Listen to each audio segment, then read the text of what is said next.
Bonjour, on va vivre un moment de partage. Mais avant de commencer, je vais commencer par un petit mot justement. Un mot tout simple, un mot tout bête. Un mot auquel j'ai cru jusqu'à l'âge de 26 ans. Ce mot, c'est impossible. Combien de fois on m'a dit, c'est pas possible, tu peux pas faire ça. Combien de fois on vous a dit, c'est pas possible, tu peux pas faire ça. Mais surtout, combien de fois vous êtes dit vous-même, mais c'est pas possible, je peux pas faire ça. Moi, ce mot impossible, j'ai cru jusqu'à l'âge de 26 ans, jusqu'au jour où j'ai eu un accident. Et je suis arrivé en centre de rééducation. Et là, j'ai compris que l'impossible n'existait pas. Que l'impossible, c'était juste une seule personne. C'est quoi nos rêves? C'est quoi nos envies? C'est quoi nos objectifs? Mais pour moi, tout a commencé le 5 mars 1994. Sans vouloir apporter au mien le meilleur, qui m'était arrivé le pire. J'avais un petit garçon, Jérémy, âgé de 7 ans. Un petit bébé allait arriver, la maison était trop petite, il a fallu déménager. Et sur le toit de ma maison, il y a une antenne de télévision et j'ai voulu la récupérer. J'ai pris une échelle d'aluminium que j'ai plaquée contre le pignon de la maison. Vous voyez ces grandes maisons tourangelles très très hautes avec ses toits en ardoise bien pointus. Je me suis cordé à la cheminée pour pas tomber. J'avais prévu toute la sécurité. Et j'avais bien vu la ligne électrique derrière moi, mais je me suis dit ça passe, il n'y a pas de raison. J'ai déboulonné mon antenne, je l'ai tiré très fort avec les mains. Et à un moment donné, pour avoir plus de force, j'ai posé mes 2 tibias sur le barreau de l'échelle en aluminium, ce qui va créer un contact avec la terre. Et là, 20 000 volts vont traverser mon corps. Le courant est rentré par les mains et est ressorti par les tibias. Et là où le courant est rentré, là où il est sorti, ça a brûlé. Enfin, ça a plus que brûlé, c'était carbonisé. Puisqu'elle a arrêté d'électricité, ils ont fait une grosse bêtise. Ils ont cru que c'était une branche qui était sur la ligne. Et pour faire sauter la branche, ils ont rallumé 3 fois le courant. Au premier impact, c'est un arrêt cardiaque. Je vois ma vie défiler à une vitesse folle. Deuxième impact, je reviens à moi et à partir de ce moment-là, je ne perdrai plus jamais connaissance. Et au troisième impact, je vais rester sous tension. Et là, il y a un voisin qui a entendu les déflagrations, qui a vu les coupures de courant. Et il a eu un réflexe extraordinaire, ce monsieur. Il a mis des bottes en caoutchouc et des gants en caoutchouc. Il a pris l'extincteur dans le restaurant d'à côté. Il est monté à l'échelle et il m'a éteint à 2 reprises. Et pour lui dire merci, je lui ai fait un clin d'œil. Et depuis ce clin d'œil, on est devenus super potes, vous comprendrez pourquoi. Là, les pompiers arrivent, la nuit est tombée. On me descend de l'échelle, on m'emmène direction le terrain de foot du village. On me met dans l'ambulance du SAMU et là, personne ne me parle réellement et j'entends tout. J'arrive pas à le piquer à droite, essayez à gauche, fais quelque chose, on va le perdre. Et moi, je leur crie dessus, je dis, mais foutez-moi la paix, laissez-moi tranquille, je veux juste dormir. Et là, dans les haut-parleurs de l'ambulance, j'entends le pilote d'hélicoptère qui arrive et qui demande au médecin urgentiste, il dit, écoutez, j'arrive sur le village de Saint-Rémy-sur-Creuse, allumez la lumière du terrain de foot, je vais me poser sur le terrain. Et là, le médecin urgentiste lui répond, il dit, écoute, on va avoir du mal à allumer, il a tout fait sauter le gars, c'est un peu compliqué. Bon, il lui a pas dit tout à fait comme ça. Mais le pilote lui dit, moi j'ai pas le droit de me poser dans la nuit, je fais demi-tour, je rentre à la base. Et le médecin urgentiste lui dit, écoute, si tu t'en vas, il est mort. Et lui aussi, dans un réflexe aussi incroyable, il a demandé aux ambulances de faire un cercle sur le terrain de foot, d'allumer le maximum de lumière. Et malgré l'interdiction, il s'est posé. On m'a mis à l'intérieur de l'hélicoptère, le médecin urgentiste est monté avec moi. L'appareil décolle, ça fait déjà environ un peu plus d'1 heure que l'accident a commencé. Et là, dans mes petites oreilles, j'entends une petite voix toute douce, toute calme. C'était le pilote d'hélicoptère. Et là, j'entends « Bonsoir Philippe, je m'appelle Jean-Philippe Guérin. Je suis le pilote, mon garçon, je suis venu te chercher, mon gars. » Et là, le gars, il commence à me raconter sa vie. Il m'explique que depuis tout petit, il rêvait d'être pilote d'hélicoptère. Donc, il est rentré dans la gendarmerie pour réaliser son rêve. Et moi, bizarrement, je m'accroche à cette voix qui me parle dans la nuit. Je me sens bien. Je me sens tellement bien que mon cœur s'arrête. Le médecin urgentiste me redonne du courant. Je pense que j'étais en manque déjà, il m'a refait une dose, je sais pas. Il me ramène à la vie. Et pendant le voyage, je vais faire 2 arrêts cardiaques. Et au 2e arrêt cardiaque, le pilote pente l'hélicoptère comme ça. Il me dit, tu vois la lueur là-bas, c'est Tours. Reste avec moi, Philippe, reste avec moi. Et là, je m'accroche à lui et il pose son appareil. Il descend, il me fait un petit signe de la main pour me dire au revoir et à lui aussi. Pour lui dire merci, comme un réflexe, je lui ai fait un clin d'œil. Et depuis ce clin d'œil, on est devenus aussi super potes. Et c'est marrant, maintenant que j'y pense, à chaque fois que je fais un clin d'œil à quelqu'un, on devient super potes. Et là, je vais rentrer dans le service des brûlés à Tours. L'anesthésiste va arriver avec la petite seringue magique. Et enfin, il va m'endormir. Enfin, c'est le soulagement. Et pourtant, ça va être que le début de l'enfer. Pas pour moi, moi je vais dormir. Ça va être pour mon père, ma mère, mon frère et mon épouse. C'est à eux que va revenir la décision. Un jour, on va leur dire, on est désolé, on ne peut pas sauver le bras droit. Quelques jours plus tard, on leur dira, malheureusement, le bras gauche, on aura tout tenté. Quelques semaines plus tard, on leur dira, la jambe droite, malheureusement, elle n'est pas viable. Imaginez pour un père, une mère, un frère ou une épouse de prendre cette décision atroce. Moi, j'ai une petite phase de réveil de quelques secondes la première nuit. J'en ai pas le souvenir. C'est ma maman qui m'a raconté cette anecdote. Est-ce qu'à ce moment-là, j'avais compris ce qui m'était arrivé, je voulais leur faire du bien, ou c'était un restant d'humour qui était ancré au plus profond de moi-même? Maman me pose la question, elle me dit « Ça va mon garçon ?» Et d'après eux, j'ai eu le temps de répondre, je dis là, je crois que je suis cuit-cuit. Et je me suis endormi pour 2 mois. Et quand je me réveille au bout de 2 mois, effectivement, je me rends compte qu'il manque 2 bras, une jambe. Mais il restait la jambe gauche. Alors je me dis, je vais m'accrocher à elle comme une sorte de bouée de secours. Et quelques jours plus tard, on m'explique que malheureusement la moelle osseuse est brûlée et qu'on ne pourra pas la sauver, qu'on va l'enlever. Et là, je vais m'effondrer. Je vais avoir un réflexe humain, un réflexe normal. J'ai vécu pendant 26 ans avec des bras et des jambes. Est-ce que je peux imaginer avoir une vie sans bras et sans jambes? Alors je me laisse partir.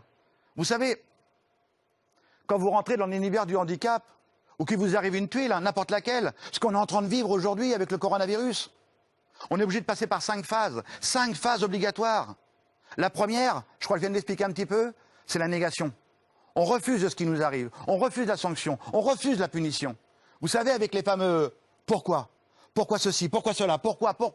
Il n'y a pas de réponse au pourquoi. Les pourquoi, ils sont là pour vous harceler, pour vous piquer. Après arrive la phase de négociation. Une fois que tous les conseilleurs sont partis, les amis, pour moi, le personnel soignant, la famille, vous êtes tout seul et vous négociez entre vous et vous. Il y a une partie de votre cerveau qui dit « laisse tomber, c'est fini, tu ne feras plus jamais rien de ta vie ». Et il y a l'autre partie qui dit « attends, peut-être que ». Ensuite vient la phase de dépression, la fameuse phase de colère et la phase du retour à la vie. L'acceptation, le redémarrage. Mais surtout, pour comprendre les 5 phases que je viens de vous expliquer, il n'y a pas d'ordre prédéfini. Et surtout, il n'y a pas de durée de temps prédéfinie. Souvenez-vous du premier confinement. Souvenez-vous de vos premières réactions. Ça fait partie de ces 5 phases. Et en ce moment, peut-être qu'on y retourne, ou peut-être que vous n'avez pas fini, puisqu'il n'y a pas de durée de temps. Une phase peut durer 1 jour, 1 semaine, 1 mois, 1 an, ou toute la vie. Moi, j'ai eu une chance inouïe, c'est que j'ai eu une famille et des amis qui ont toujours été à mes côtés pour m'épauler. J'ai toujours eu quelqu'un à côté de moi avec qui je pouvais parler. Et ça, c'est une chance inouïe. Et donc, je suis dans ce milieu stérile, j'ai envie de partir et tout le monde vient tenter sa chance pour essayer de me ramener à la vie. Mon père a tenté sa chance, je ne l'ai pas entendu. Ma mère, mon frère, mon épouse, j'entendais rien. Même ma grand-mère, si je suis là aujourd'hui, je dois aussi à une personne, c'est ma grand-mère. Ma grand-mère, c'était un pilier, c'était un roc dans ma famille. Ma grand-mère était d'origine bretonne, donc un caractère de granit.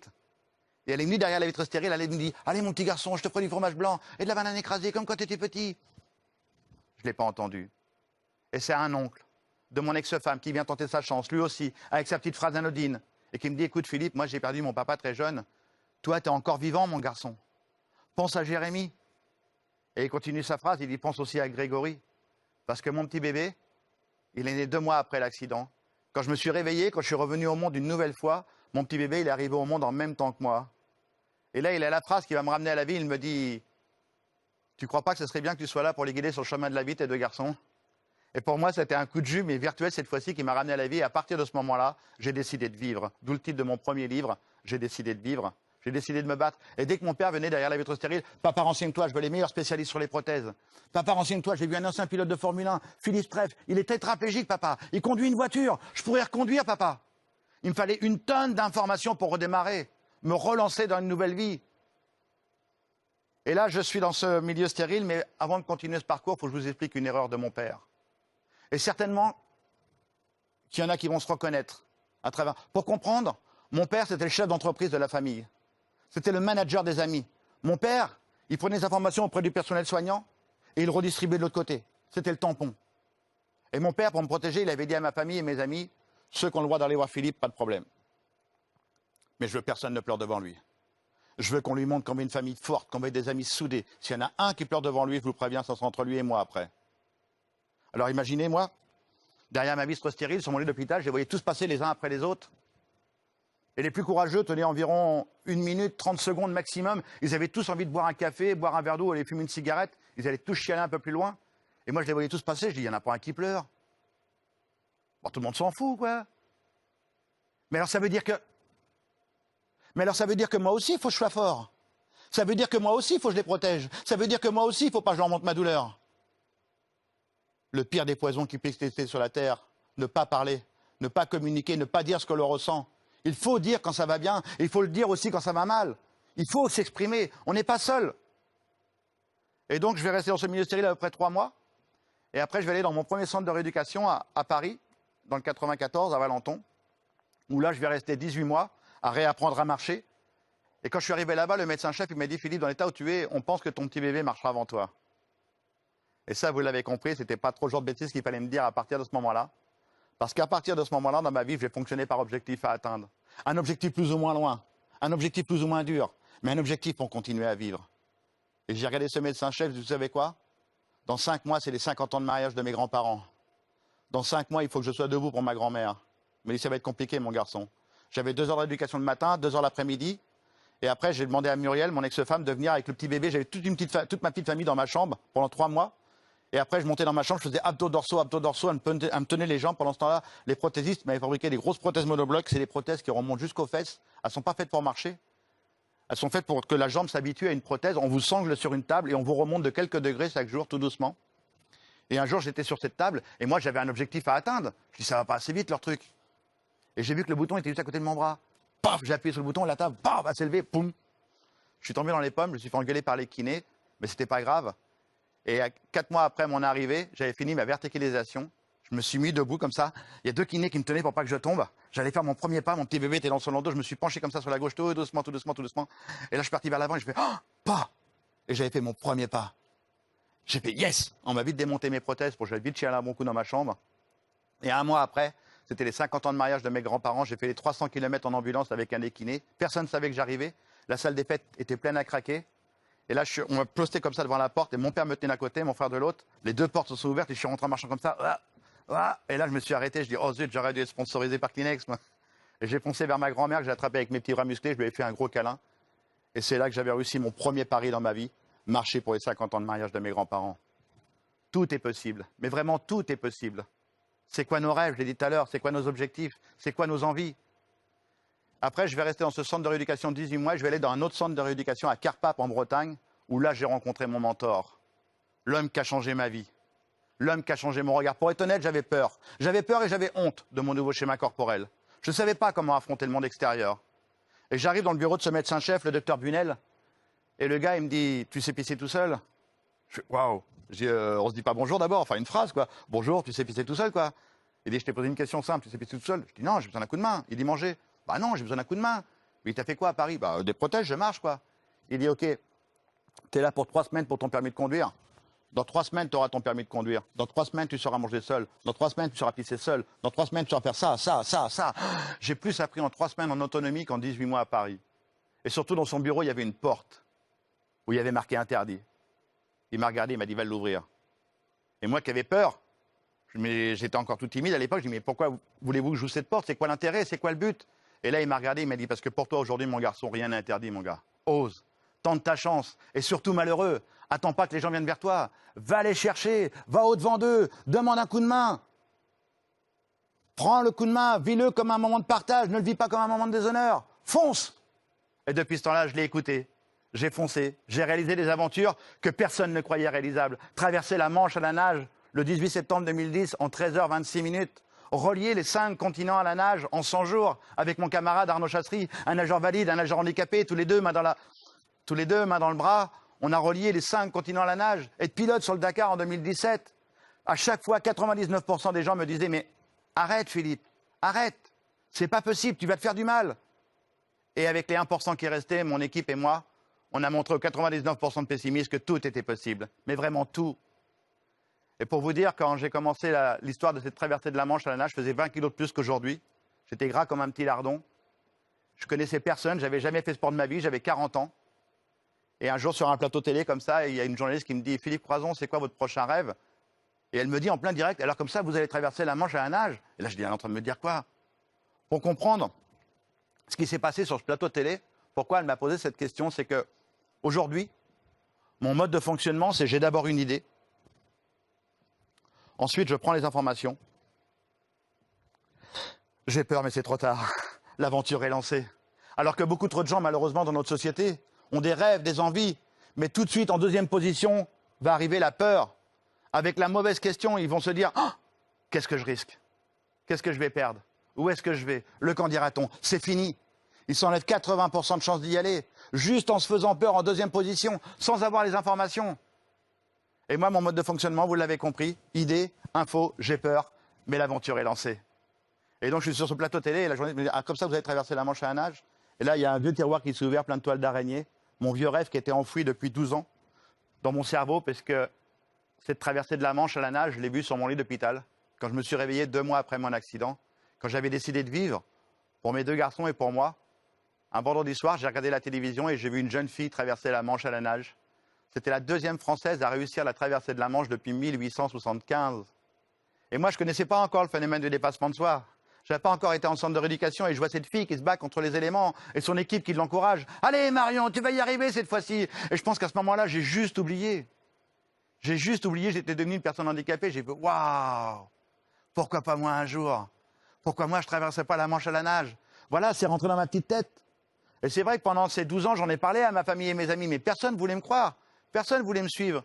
Alors quand cette journaliste sur le plateau télé me dit alors comme ça vous avez traversé la Manche à la nage, alors je lui réponds oui. Et là je dis t'es dingue, tu viens de dire oui. Et là je pars d'un délire total sur le plateau télé, je dis oui d'ailleurs les ingénieurs travaillent sur les prothèses. Et je ne sais pas comment est arrivée ma bouche, ma bouche non elle est là. Je ne sais pas comment c'est arrivé, c'est le message que j'ai délivré après. Mais je connaissais aucun élu dans mon département, je connaissais personne. Et là je continue mon délire, je dis oui d'ailleurs il y a mon département, le département de la Vienne, et à 100% d'engagement pour me soutenir. Ils n'étaient pas au courant non plus. Pour vous dire que voilà, faut oser, tenter sa chance et aller vers les autres. Et c'est comme ça que j'ai pu arriver à monter une équipe avec ma chérie, Susanna, un entraîneur, Valérie Carbonel, un préparateur physique, l'ancien kiné de l'équipe de France de football qui était dans ma région. J'ai appelé Arnaud Chassery, Jacques Tuzet, 2 nageurs longue distance qui avaient réussi la traversée de la Manche. J'ai monté cette équipe de winners et j'ai demandé à mon prothésiste de me fabriquer des prothèses de nage. Il les a fabriquées très très vite. Trop vite. Il m'a fabriqué 2 prothèses, il ne savait pas faire, il m'a fait 3 kilos par jambe. Avec de la mousse expansée, il m'a fabriqué 2 enclumes. Donc je monte toute cette équipe autour de moi. Je l'ai réunie à Châtellerault. La piscine a fait 25 mètres de long, 4 mètres de profondeur. Toute mon équipe est là et j'ai un petit peu le trouillomètre à zéro parce que, un petit détail important, je leur avais pas dit que je ne savais pas nager. Je voulais leur faire la surprise. Susanna me met ses grosses prothèses, me dépose délicatement dans l'eau. Il y en a qui ont déjà compris, hein. Je coule. 6 kilos au bout des jambes, ça va très très vite. J'arrive à 4 mètres de profondeur, les oreilles un peu explosées. À un moment donné, j'ai plus soif, donc mon entraîneur saute à l'eau pour me sauver la vie. Et tout en remontant à la surface, je me suis dit, je vais me mettre sur le dos et je vais battre des pattes comme ça, ni vu ni connu.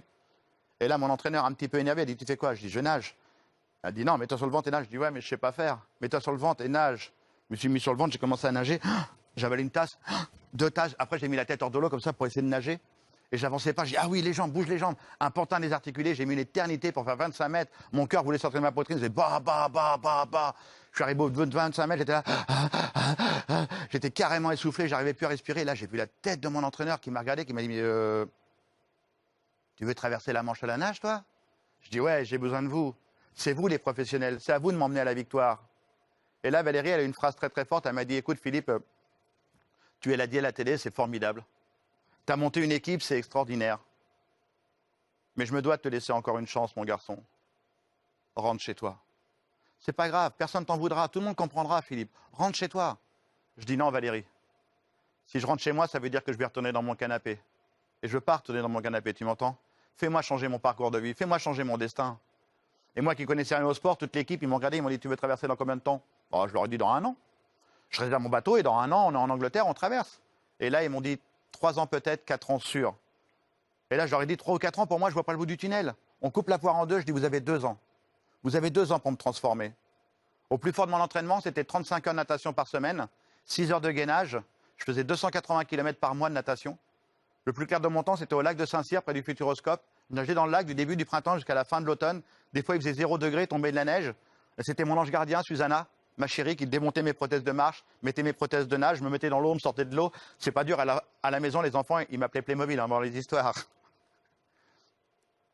Et là, on s'est tellement entraîné, j'étais tellement surentraîné qu'on arrive le 18 septembre 2010. Il est 3 heures du matin. Je suis en Angleterre. Mon grand garçon, Jérémy, me réveille. Je suis pas content, je le regarde avec un nez méchant. Je dis, tu fais quoi, Jérémy, là? Il me dit, pardon, papa. Mais je voulais être là pour le départ, mon papa. Pourquoi je suis pas content? Parce que je suis quelqu'un d'hypersensible. Je suis très, très émotif. Et donc, j'ai avalé ma salive. Et pour gérer cette émotivité, j'ai fait 4 mois de sophrologie pour ne pas craquer le jour J. Une larme, et je ne traverserai pas la Manche à la nage. Une larme, et toute mon énergie va partir. Donc j'avale ma salive, je dis, puisque tu es là, mon garçon, commence à échauffer papa. Il m'échauffe tout doucement, les bras, les jambes, pendant 1 heure. Et juste avant qu'il reparte du côté français, je lui ai posé une question malheureuse. Je dis, il est où ton petit frère? Et là, il est parti en live. Il dit, papa, Grégory, il est en France, il t'attend. Et tu sais quoi, il y a toute la famille, les amis, il y a une centaine de personnes qui t'attendent de l'autre côté, papa. Ah, je dis, ça va, tais-toi. Il me fait vite un gros bisou, il repart du côté français. Je descends en direction le bateau. À bord du bateau, il y aura bien sûr Valérie Carbonel, mon entraîneur, Jacques Tuzet et Arnaud Chassery, les deux nageurs longue distance avec qui je me suis entraîné, qui avaient réussi la traversée de la Manche, eux. L'huissier pour constater que personne ne m'aide, le médecin urgentiste, les deux pêcheurs anglais et mon ange gardien, Susanna. Elle avait un gros manteau sur elle, parce qu'il faisait tellement froid, elle avait un bonnet sur la tête, et au-dessus de ce bonnet, vous voyez, elle avait un petit serre-tête. Vous voyez que ces petites coccinelles ridicules. Pourquoi elle avait un serre-tête? Parce que personne n'avait le droit de me parler à part mon entraîneur, et les deux seuls dieux à bord sur le bateau, c'était l'huissier ou le docteur. Si l'un ou l'autre disait « stop, c'est trop dangereux, on arrête », même mon entraîneur n'avait pas le droit à la parole. Et donc à chaque fois que je ravitaillais, toutes les 30 minutes, 30 secondes de ravitaillement, boire et faire pipi en même temps. Il y en a qui vont essayer, j'en suis sûr. Et bien à chaque fois, je regardais Susanna si elle avait le serre-tête, voir s'il n'y avait pas de problème à bord du bateau. On se dirige vers la plage de Sampire Howe. Si vous êtes du côté français, vous voyez ces grandes falaises blanches anglaises, pile entre Douve et Folkestone, vous verrez une immense antenne. Et bien en bas de cette antenne, c'est la plage de Sampire Howe. C'est la plage où partent tous les nageurs du monde entier qui viennent tenter leur chance pour traverser la Manche à la nage. Quand je vous dis tous les nageurs du monde entier, c'est environ entre 500 et 700 personnes par an. Ça s'appelle l'Everest de la natation. Il n'y a pas plus dur en nage longue distance sur la planète que de traverser la Manche à la nage. Et là, je me dirige vers la plage, je pose mes fesses, et Susanna prépare la corne de brume, allume le téléphone portable, l'huissier prépare le chronomètre, et à 6 h du matin pétante, j'entends « Pouuuup !» C'est maintenant, mon gars. C'est maintenant que tu peux changer ton destin. Alors nage. Vitesse du courant, 12 km/h. Ma vitesse de nage, 2,5 km/h. Je suis un petit morceau de paille qui est vers la mer du Nord à une vitesse incroyable. Je perds mon haleine, mes pulsations cardiaques montent à 160, 170. Alors je me suis entraîné pendant 2 ans à 110, 120. Ne pas dépasser 110, 120 pulsations par minute. Et là, je suis à plus de 160 pendant 1h30. Et au bout d'1h30, j'arrive à extraire les côtes anglaises. J'ai grillé beaucoup de cartouches. Et là, je prends mon rythme des croisières et je fais ce que j'ai appris en sophrologie, éviter d'avoir des boules d'émotion. Mais malgré tout, des fois, j'avais un petit peu de pollution. Je pensais à mes premiers 25 mètres à Châtellerault où j'ai failli me noyer. La boule d'émotion montait. Je dis non, non, pas maintenant, pas maintenant. Respire, respire, respire, respire. Je pensais à Jérémy et Grégory qui m'attendaient sur la falaise française. Non, non, non, respire, respire, respire. Ne pas craquer. Et au milieu de la Manche, je suis malade. J'ai froid. J'ai avalé une grosse tasse d'eau de mer qui est rentrée à l'intérieur de mon ventre. Et là, je me suis mis à vomir, vomir, vomir, vomir, vomir. Et là, mes pulsations cardiaques sont passées de 120 à 110, 100, 90. J'étais en train de m'arrêter. J'étais qu'au milieu de la Manche, qu'au milieu de la réalisation de mon rêve, au milieu de mon objectif. J'étais en train de m'arrêter. Et c'est à ce moment-là qu'arrive le fameux dépassement de soi. Vous l'avez compris, au début de l'aventure, on est deux, Susanna et moi. À la fin du projet, il y a pratiquement une centaine de personnes qui nous ont aidés. Les gendarmes en Charente-Maritime avec qui je me suis entraîné en mer, avec des vents de force à 5 à 6, avec des creux de 2 mètres, pour que je connaisse toutes les conditions de mer. Les élus qui m'ont accordé leur confiance. Les chefs d'entreprise pour trouver des partenaires. Et combien de chefs d'entreprise j'ai appelé? Et je suis tombé sur la secrétaire. Oui, bonjour. Je m'appelle Philippe Croison, voilà, j'ai un rêve, je veux traverser la Manche à la nage. Intéressant. Je recherche des partenaires. D'accord. Un petit détail, j'ai pas de bras et pas de jambes. D'accord. Envoyez un mail. Vous êtes d'accord avec moi, hein? Envoyez un mail. De toutes les aventures que j'ai menées à travers le monde, j'ai jamais eu un partenaire avec un mail ou un coup de téléphone. À chaque fois que j'ai eu un partenaire, c'est quand j'étais en face de lui. Lui vendre mon rêve, lui expliquer mon objectif. Et quand je suis au milieu de la Manche, je ne peux pas me décevoir moi, je ne peux pas décevoir mon équipe qui est sur le bateau, je ne peux pas décevoir Susanna, je ne peux pas décevoir tous ces gens qui m'ont accordé leur confiance. Et dans ma tête, je revois les images de Marion Hans sur mon lit d'hôpital, avec son équipe qui l'encourageait. Et là, dans mes oreilles, j'entends « Allez Philippe, tu savais que tu allais avoir froid, tu savais que tu allais souffrir, reprends mon gars, reprends !» Et là, mon énergie remonte à 1000%, je repars comme une balle. Et là, la nuit est tombée, une nuit noire sans lune, la tempête arrive, on savait qu'on a une fenêtre météo très très courte, les vagues deviennent de plus en plus grosses. J'arrive à mon dernier ravitaillement dans la nuit, le bateau bouge dans tous les sens. Je ne savais pas que c'était mon dernier ravitaillement. Et je regarde Susanna, elle a plus le serre-tête. Je sais qu'il se passe un drame, je venais de nager 38 km et là, mon entraîneur me crie de très très fort de ciel, il me dit « Reviens Philippe, reviens, c'est fini, on va te repêcher Philippe, on va te repêcher !» Je dis « Qu'est-ce qui est fini Valérie, qu'est-ce qui est fini ?» Et elle me dit le mot que je ne voulais pas entendre. Parce que pour ceux qui connaissent le nord de la France, entre le Cap Blanc-Nez et le Cap Griné, il y a 20 km de plage. J'ai une fenêtre d'arrivée de 20 km de long. Le courant, la marée a décidé de m'emmener en plein sur le Cap Griné, en plein sur la falaise, en plein dans les roches, en pleine nuit et en pleine tempête. Et comme je vous disais tout à l'heure, j'avais nagé 38 km et j'étais à 800 mètres des côtes françaises, à 800 mètres de mon objectif. J'ai dit, jamais tu m'arrêteras, tu m'entends, jamais. Jacques se jette à l'eau, Arnaud se jette à l'eau, les deux nageurs longue distance. L'huissier monte sur une petite barque avec un des deux pêcheurs avec un petit moteur pour constater que j'ai touché la côte française. Et mon entraîneur me dit, alors nage le plus vite possible, nage le plus vite possible. Et là, je pars comme un fou, je dis, non, non, je vais échouer, je vais échouer. Vous voyez, Jacques Tuzet, c'est Jean Reno dans le Grand Bleu. Ce mec-là, un mouvement de bras dans la mer, il vous raconte sa vie. Allez Philippe, plus vite, reviens vers moi, gauche, gauche, gauche, fonce, fonce, fonce, fonce. Pouf.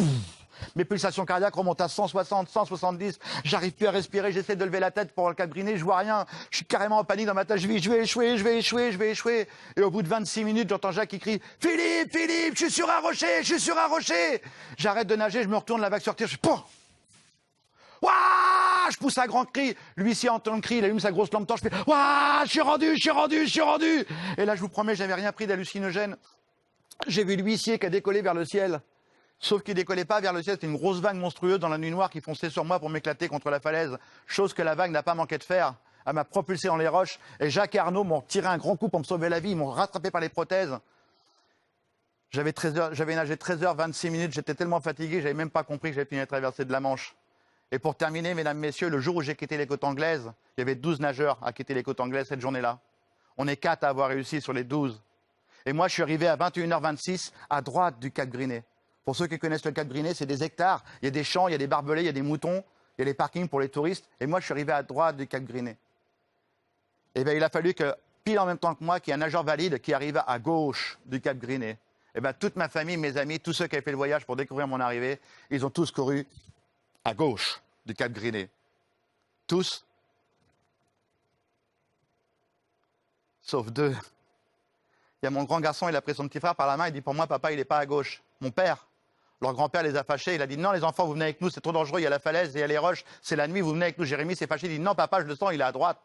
Il y a un ami, Jacques Desroches, qui est parti avec eux, une élue du département. Il y en a une centaine qui sont partis à gauche, 4 vers la droite. Ils ont couru à travers les champs, ils m'ont expliqué leur parcours. Ils sont arrivés au haut de la falaise 5 minutes avant que je m'éclate. Et moi, ils m'ont repéré, hein, j'étais un vrai sapin de Noël dans la nuit. On m'a mis des clignotants partout, sur la tête, sur les fesses, partout, pour pas me perdre dans la tempête.